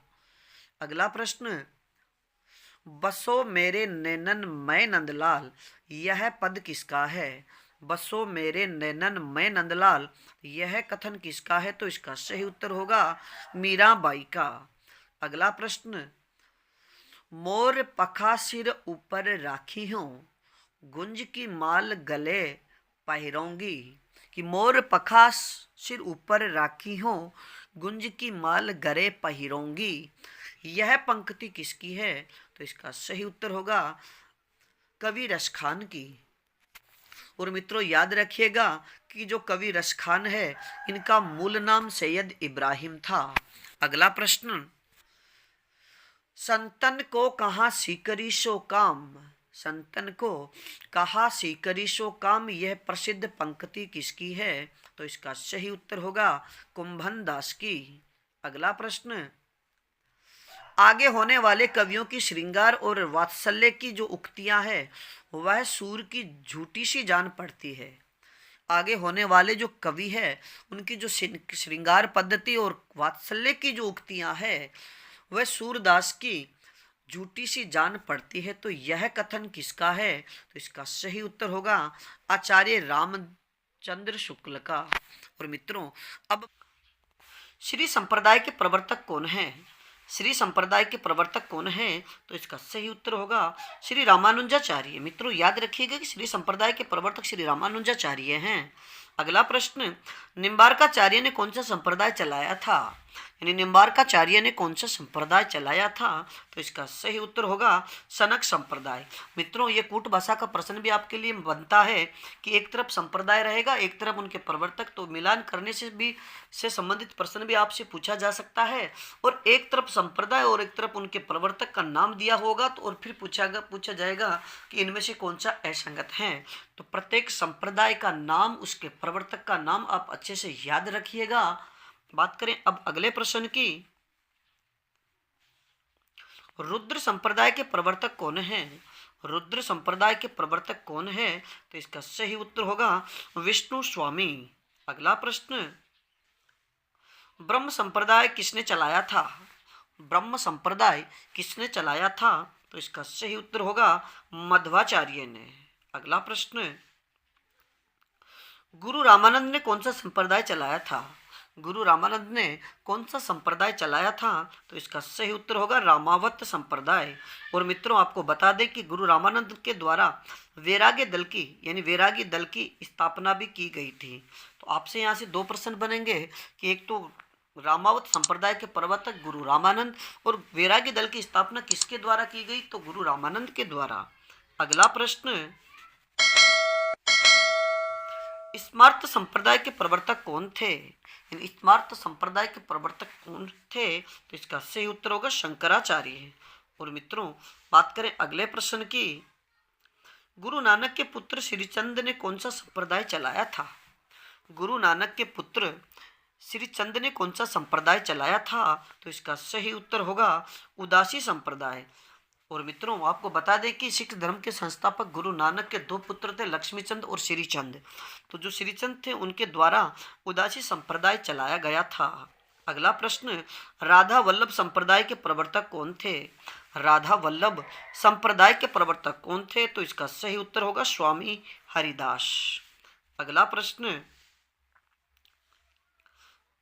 स्वामी हरिदास के द्वारा चलाया गया संप्रदाय कौन सा है? स्वामी हरिदास के द्वारा चलाया गया संप्रदाय कौन सा है? तो इसका सही उत्तर होगा हरिदासी या सखी संप्रदाय।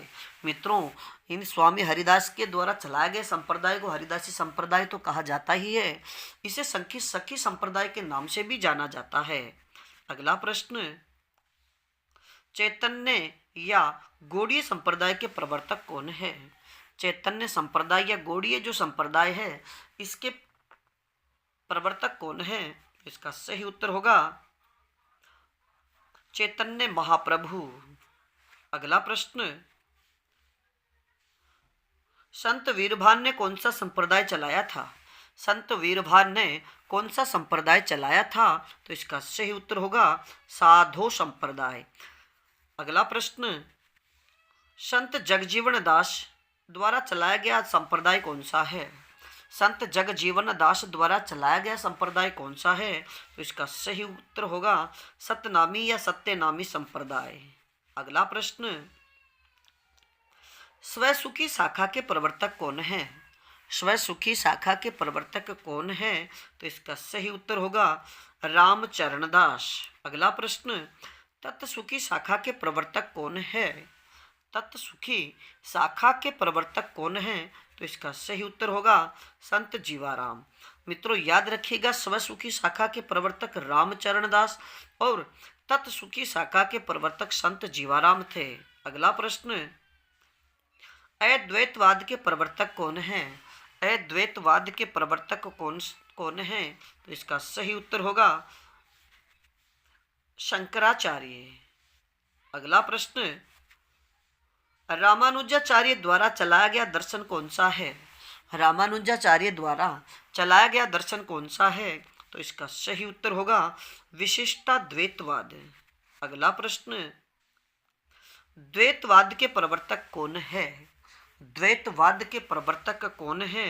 तो इसका सही उत्तर होगा मध्वाचार्य। अगला प्रश्न, द्वैताद्वैतवाद के प्रवर्तक कौन है? द्वैताद्वैतवाद के प्रवर्तक कौन है? तो इसका सही उत्तर होगा निम्बार्काचार्य। अगला प्रश्न, वल्लभाचार्य ने कौन सा दर्शन चलाया था? वल्लभाचार्य ने कौन सा दर्शन चलाया था? तो इसका सही उत्तर होगा शुद्धाद्वैतवाद या पुष्टि मार्ग। मित्रों, यानी आपसे पुष्टि मार्ग पूछ लिया जाए या फिर शुद्धाद्वैतवाद आपसे पूछ लिया जाए तो सही उत्तर होगा वल्लभाचार्य। अगला प्रश्न, गोरखनाथ के गुरु कौन थे? गोरखनाथ के गुरु कौन थे? तो इसका सही उत्तर होगा मत्स्येंद्र नाथ। और मित्रों, यानी गोरखनाथ ने एक बात कही थी अपने गुरु से कि यानी ये भोग वासना में लगे हुए थे, भोग वासना में लिप्त थे। तो गुरु गोरखनाथ ने अपने गुरु को जागृत करने के लिए एक पंक्ति कही थी कि जाग मच्छंदर गोरख आया। तो जो मत्स्येंद्र नाथ है उनको मच्छंदर नाथ के नाम से भी जाना जाता है। अब बात करें वल्लभाचार्य के गुरु कौन थे? वल्लभाचार्य के गुरु कौन थे? तो इसका सही उत्तर होगा विष्णु स्वामी। और मित्रों, अब हम चर्चा करेंगे जो गुरु शिष्य परंपरा है, यानी प्रमुख गुरु और जो शिष्य हैं उनसे संबंधित प्रश्नों की। तो मित्रों, पहले शिष्य का नाम रहेगा, इसके बाद गुरु का नाम है। तो आपसे प्रश्न पूछे जाए कि सूरदास के गुरु कौन थे, यानी कृष्ण भक्त कवि सूरदास के गुरु कौन थे? तो इसका सही उत्तर होगा वल्लभाचार्य। अगला प्रश्न बनेगा तुलसीदास के गुरु कौन थे? तुलसीदास के गुरु कौन थे? तो इसका सही उत्तर होगा नरहरिदास, यानी बाबा नरहरिदास तुलसीदास के गुरु थे। अगला प्रश्न बनेगा रामानंद के गुरु कौन थे? यानी रामानंद के गुरु कौन थे? तो सही उत्तर होगा राघवानंद। अगला प्रश्न मीराबाई के गुरु कौन थे? तो इसका सही उत्तर होगा संत रविदास, यानी रैदास। अगला प्रश्न नाभादास के गुरु कौन थे? तो इसका सही उत्तर होगा संत अग्रदास। अगला प्रश्न निम्बार्क, यानी निम्बार्काचार्य के गुरु कौन थे? तो इसका सही उत्तर होगा नारद मुनि। अगला प्रश्न बनेगा अपना कि मलिक मोहम्मद जायसी के गुरु कौन थे? तो मित्रों, मलिक मोहम्मद जायसी के दो जगह गुरुओं के नाम अलग अलग मिले हैं, एक शेख मोहिदी और एक शेख अशरफ। अगला प्रश्न उस्मान के गुरु कौन थे? तो इसका सही उत्तर होगा हाजी बाबा। और मित्रों, अब हम चर्चा करें आज के इस श्रृंखला के अंतिम प्रश्न की कि कवि बिहारी के गुरु कौन थे?